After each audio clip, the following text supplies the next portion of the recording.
오늘 은혜 받고 성취될 하나님의 말씀은 사도행전 11장 12절에서 18절 말씀입니다. 사도행전 11장 12절에서 18절까지 제가 한 절 읽고 여러분 한 절 읽고 교독하겠습니다. 성령이 내게 명하사 아무 의심 말고 함께 가라 하시매 이 여섯 형제도 나와 함께 가서 그 사람의 집에 들어가니 그가 우리에게 말하기를 천사가 내 집에 서서 말하되 내가 사람을 요바에 보내어 베드로라 하는 시몬을 정하라. 그가 너와 내 온 집이 구원받을 말씀을 내게 이르리라 함을 보았다 하거늘. 내가 말을 시작할 때에 성령이 그들에게 임하시기를 처음 우리에게 하시는 것과 같이 하시는지라. 내가 주의 말씀에 요한은 물로 세례를 베풀었으나 너희는 성령으로 세례를 받으리라 하신 것이 생각나노라. 그러니 하나님이 우리가 주 예수 그리스도를 믿을 때 주신 것과 같은 선물을 그들에게도 주셨으니 내가 누구이기에 하나님을 능히 받겠느냐 하더라. 같이 읽읍시다. 그들이 이 말을 듣고 잠잠하여 하나님께 영광을 돌리되 그러면 하나님께서 이방인에게 생명 얻는 회개를 주셨도다. 아멘. 자, 교독한 말씀을 가지고 선교의 한계를 가진 마가다락방 교회라는 제목으로 말씀을 증거하기로 합니다. 공교롭게도 사도행전 11장은 1절부터 30절까지 있는데 1절부터 18절까지는 마가다락방 교회의 모습이고 19절부터 30절까지는 안디옥 교회의 모습이 나타나 있습니다. 어떤 면에서는 안디옥 교회가 생겨야 될 이유가 오늘 본문에 처음 등장하고 있다 이렇게 볼 수 있습니다. 성령이 하게 하심을 따라 시작하니라가 성취되면 하나님이 준비하신 시간표 속에 저와 여러분이 있게 되어집니다. 하나님의 준비된 시간표 속에는 성령의 임재가 나타나게 되고 성령의 부으심이 나타나고 세례를 베풀게 되어지는 것입니다. 오늘 본문은 이방인 고넬료 집에 갔다 온 것을 비난하는 마가다락방 교회 중직자들의 모습입니다. 그래서 선교의 한계를 가진 마가다락방 교회의 모습이 오늘 본문에 잘 나타나 있습니다. 오늘 선교의 한계를 가진 마가다락방 교회의 모습을 제대로 알게 되어지는 이런 축복이 있기를 예수 그리스도 이름으로 축원합니다. 그럼 첫 번째로 잘못된 선민사상과 할례의식입니다.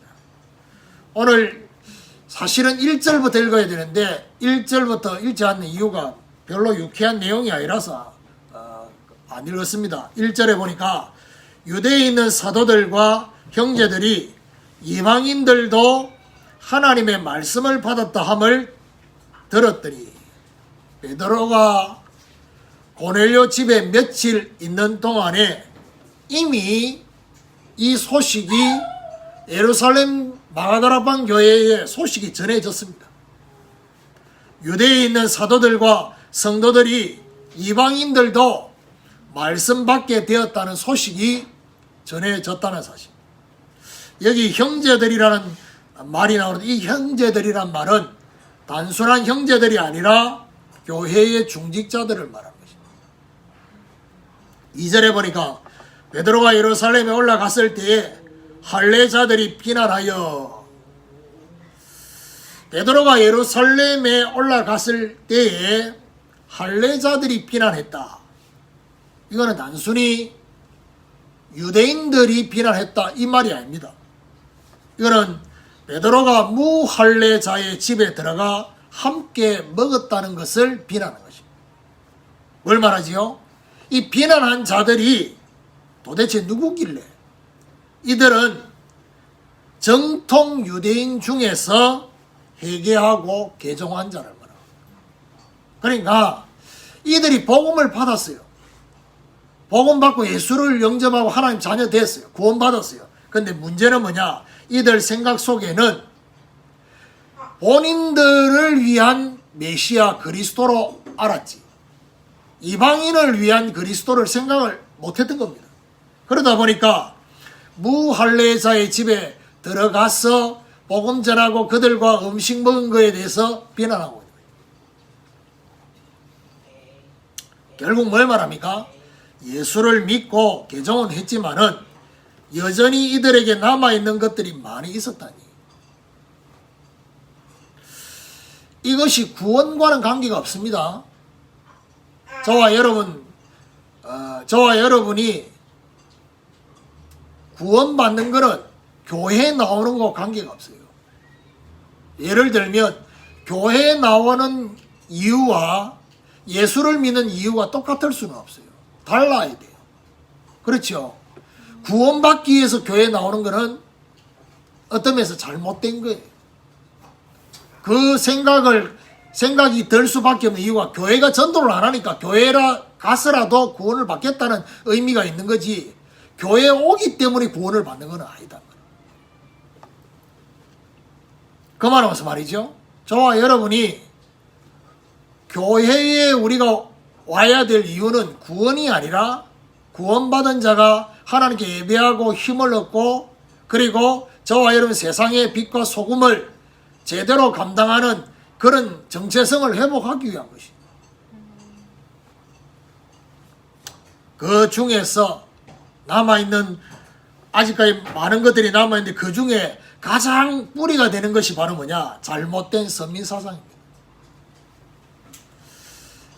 하나님이 들을 때 굉장히 기분 나쁜 단어가 뭐냐? 이방인이라는 단어입니다.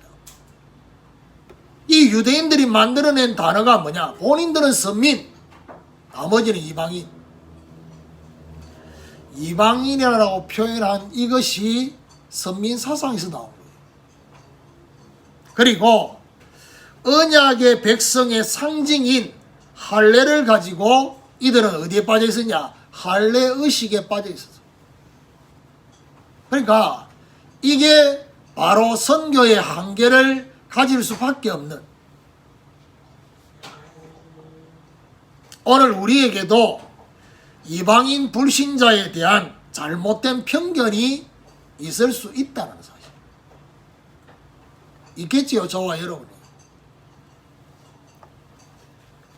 선교지를 선택하고 결정할 때도 좀 괜찮은 선교지를 선택하고 결정하려고 하는 이런 선교사들도 있습니다. 예를 들면 함께하는 제자교회는 인도네시아라는 분명한 선교지를 선택을 했지만은 그렇지 못한 선교사들이 파송받을 때 어느 나라를 가야 될 것인가 라고 했을 때 되도록이면 선진국에 가려고, 그렇게 복지가 제대로 된 그런 나라로 가려고 하는 그런 선교사들의 중심 속에는 뭐가 있습니까?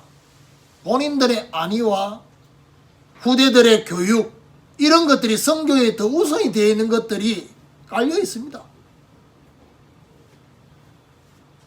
이런 잘못된 편견. 오늘 우리는 선교에 걸림이 되는 잘못된 것들이 오늘 제거될 수 있는 그런 은혜가 임해야 되어 있습니다. 오늘 메시지에서 인사를 안 했죠. 그래서 제가 오늘 준비한 인사는 뭐냐? 자원하는 은혜를 사모합시다. 이거였거든요. 자원하는. 그게 두 번째입니다. 두 번째 돼지. 두 번째 돼지 더 가려고 하니 생각이 나네. 네. 자, 두 번째. 자원하지 못하는 이방인 선교입니다. 4절에 보니까 베드로가 그들에게 이 일을 차례로 설명하여, 인자 이런 비난하는 자들을 향해서 베드로가 이 일을 차례로 설명하면서, 자 5절부터 쭉 나옵니다. 시몬 집에서 본인이 정시기도 시간에 환상 본 것을 설명하기 시작합니다. 뭔 내용입니까? 보자기에 내려왔는데 구약 레위기서에 먹지 말라고 하는 그 부분을 하나님이 깨끗하게 했으니까 먹으라고, 본인은 먹을 수 없다라고 했던 이런 내용들을 얘기합니다. 자, 그런 보자기가 3번이나 내려왔다 올라간 이 환상을 보고 있는 그때에 밖에 사람들이 도착해서 고넬료 집에서 사람들이 도착했는데 그때 성령이 의심하지 말고 함께 가라고 그렇게 지시를 했다는 것입니다. 천사가 고넬료에게 13절 보면요, 요빠에 베드로를 청하라는 지시를 받았다는 것입니다. 자, 사도행전 10장에는 구체적으로 말을 들으라고 했지 그 말이 어떤 말인지를 언급을 안 했는데 오늘 사도행전 11장 14절에는 그 말이 어떤 말이냐, 베드로를 통해서 온 집이 구원받을 말씀을 줄 것을 말씀하고 있습니다. 그 결국 무슨 말이죠? 그냥 보고 메시지를 들으란 말이 아니라 구원받을 메시지를 받으라는 거예요. 이러면서 베드로가 말을 시작할 때에 성령이 그들에게 임했다라고 그렇게 15절에는 말하고 있습니다. 그러면서 마가다라방에 처음 임한 것과 같은 성령이라고 베드로는 언급을 하고 있습니다. 16절에 보니까 내가 주의 말씀에 요한은 물로 세례를 베풀었으나 너희는 성령으로 세례를 받으리라 하신 것이 생각나노라. 뭔 말입니까? 사도행전 1장 5절이 생각났다는 얘기예요. 예수님께서 몇 날이 못 되어 성령으로 세례를 받을 거라는 그 말씀이 이 고넬료 집에도 성취되는 걸 보면서 생각이 났다는 것입니다.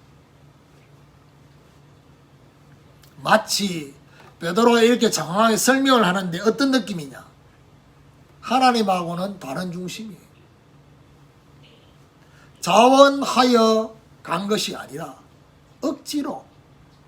이스라엘의 역사는 노예, 포로, 속국의 역사예요. 왜요? 자원하지 않으니까.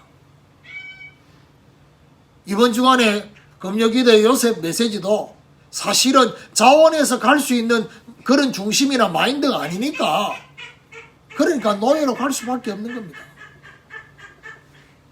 물론 그 속에서 하나님 손길이 있지만, 예를 들면 이런 코로나 시국에 제가 인도네시아 선교 간다 하면 성도들 전체가 다 말리겠죠. 저를 사랑했어. 근데 지금 전 세계적으로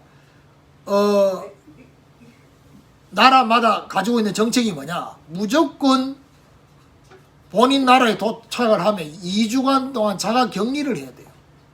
쉽게 말하면 뭐죠? 호텔에 들어가서 밖에 못 나오는 2주 동안. 제가 이 얘기를 왜 하느냐? 가겠다는 말이 아니고, 저는 여러분의 걱정 때문에 안 가지만은 만약 간다고 했을 때는 왜 이 말씀을 드리냐? 우리 큰 누나, 큰 자영이 보니까 일 때문에 베트남에 갔어요. 가가지고 그야말로 방금 제가 얘기했던 것처럼 2주 동안 호텔에서 나오지도 않고 격리돼가지고 무조건 격리돼 있어요. 그래 끝나가지고 이제 2주 끝나고 이제 뭐죠? 호치민으로 이렇게 갔다는 얘기를 들었어요. 자, 돈 벌기 위해서는 2주간 격리되더라도 가잖아요. 갔다 오면 또 와가지고 또 격리 또 하잖아요. 돈 벌기 위해서는. 선교하기 위해서는 안 그러잖아요. 이 말은 무슨 말이냐? 왜 이걸 비교를 하느냐? 그만큼 돈 벌기 위해서 그렇게 자가 격리되더라도 자원하는 심령으로 가는데 선교를 그렇게 하고 있지는 않잖아요. 물론 객관적이고 합리적인 무시하고 선교하러 가자 이 말이 아닙니다. 지금 그런 의도를 가지고 얘기를 하는 건 아닙니다. 그만큼 우리가 본질에 대해서 자원하지 않는, 그래서 이런 마가다라방 교회가 선교의 한계를 가질 수밖에 없는, 오늘 우리는 선교의 한계를 뛰어넘도록 자원하는 선교를 할 수 있는 이런 하나님의 축복이 저와 여러분이 있게 되기를 예수 그리스도 이름으로 축원합니다. 세 번째로 마지못해 하나님께 영광이에요. 뭐 소제목이 다 그렇지요. 지금 17절에 보니까 그런즉 하나님이 우리가 주 예수 그리스도를 믿을 때에 주신 것과 같은 선물을 그들에게도 주셨으니 내가 누구이기에 하나님을 능히 맡겠느냐 하더라.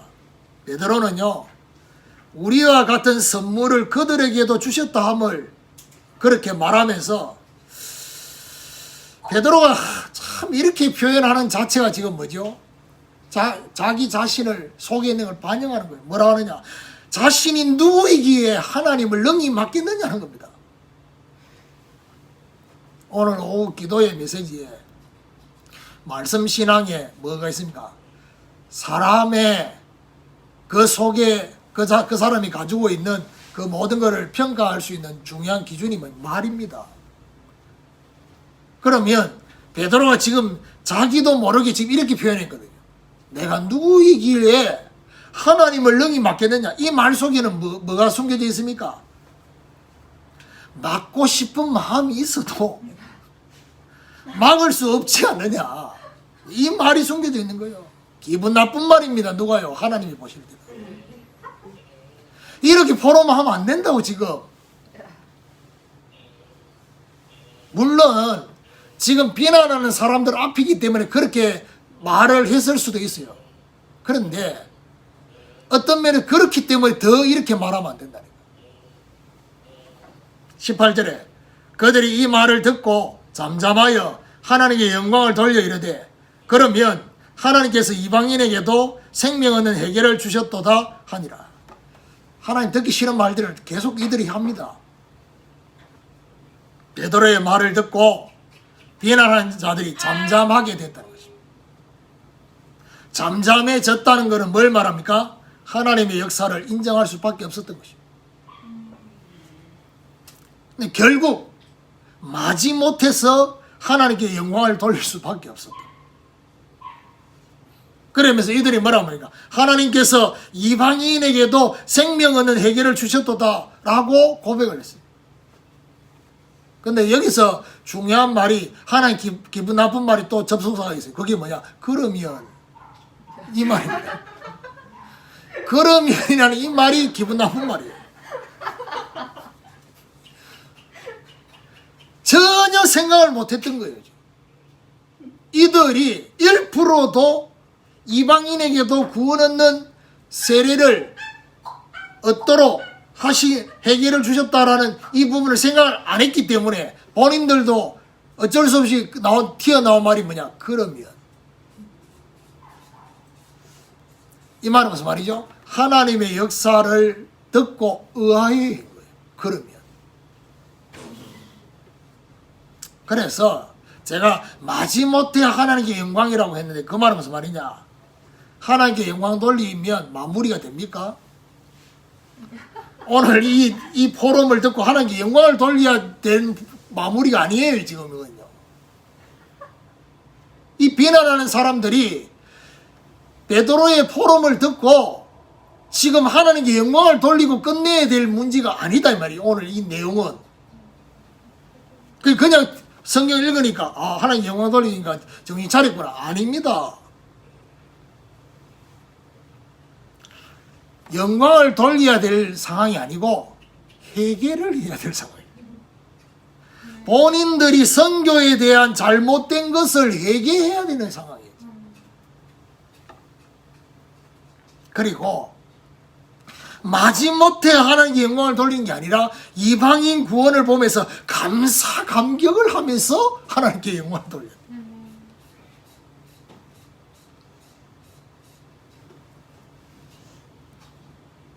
그러니까요,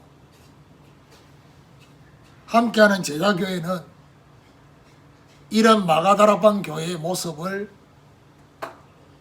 뛰어넘기를,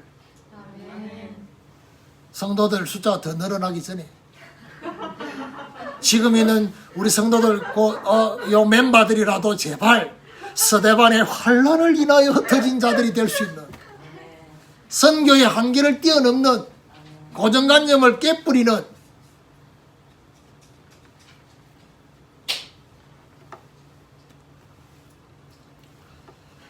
이런 부분을 오늘 본문을 보면서 다음 주부터 지금 안디옥 교회로 넘어갑니다.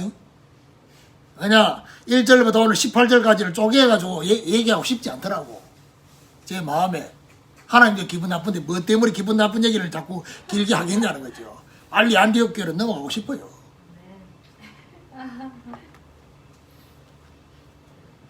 오늘 우리는 선교에 대한 잘못된 고정관념,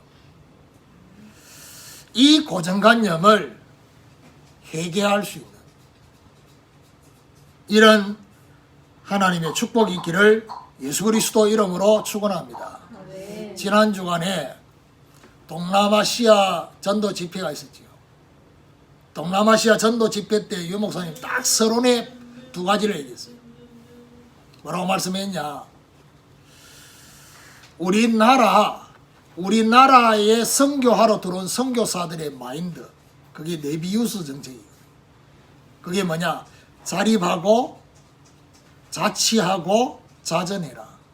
스스로 자립하고 스스로 자치하고 스스로 자전, 전도해라. 그 선교 정책 때문에 한국교회는 거지 근성을 뛰어넘은 거예요. 받으려고만 했던 선교 대상에서 선교하는 나라로 바뀌게 된 시작이 그거예요. 그리고 한국교회가 이렇게 축복을 받고 한국이란 나라가 이렇게 경제 급성장에 이루어진 이유가 뭐냐? 복음 받자마자 선교하려고 했기 때문에 그런 거예요. 얼마나 웃기냐? 우리나라 경제 지수를 표하는 게 있잖아요.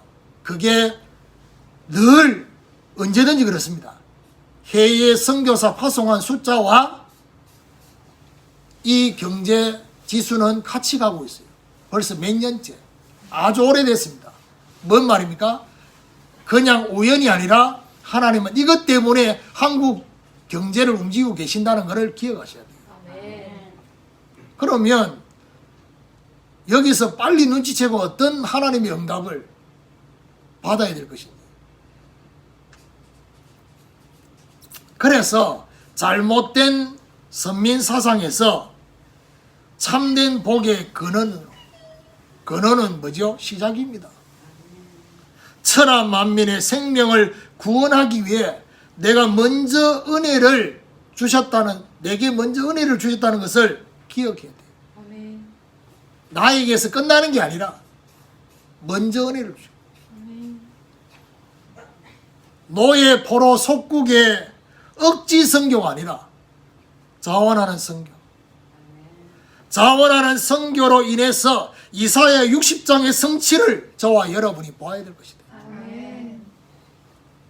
일어나 빛을 발할 때 그 빛으로 열왕이 나오고 그 이방 불신 그 세계에 있는 렘넌트들이 안기어오는,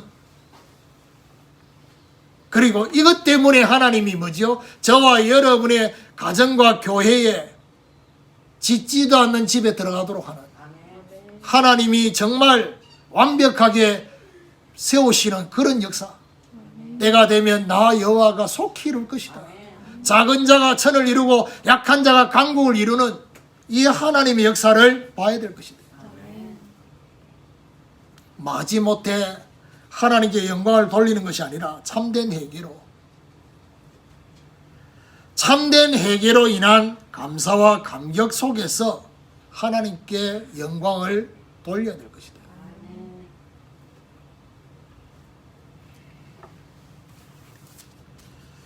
그러니까 저는 그렇게 저를 여러분이 겪어보시면 알지만 제가 무리하게 뭘 하지 않습니다. 어떤 면에서는 가감하게 도전하고 이러지도 않습니다.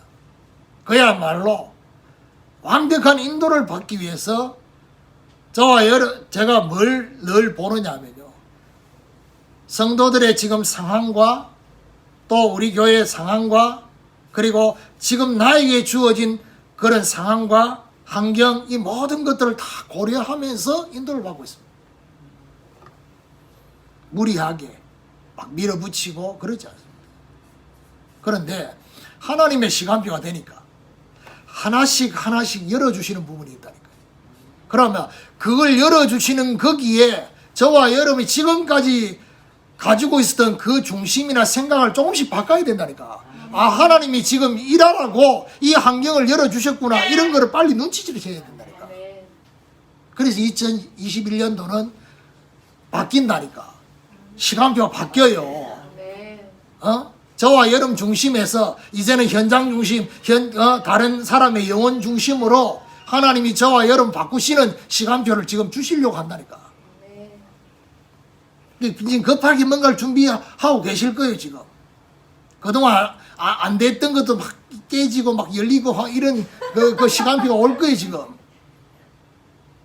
하나님 작업하고 계십니다.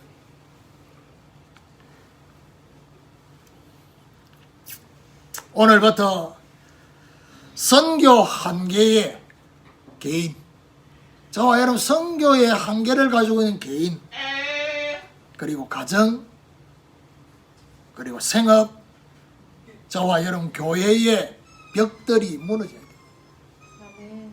저와 여러분 선교의 한계를 가지고 있는 내 개인의 벽, 저와 여러분 가정의 벽, 우리의 생업의 벽, 교회의 벽. 어떤 면에서는 지금 저와 여러분의 지금 시간표는 하나님이 저와 여러분 어제까지의 저와 여러분 복음을 위해서, 전도와 선교를 위해서, 주를 위해서 중심을 담았던 결과의 지금입니다. 그러면 앞으로의 미래는 뭐냐? 지금 저와 여러분이 어떻게 할 것이냐? 이 중심을 하나님 보고 계셔요.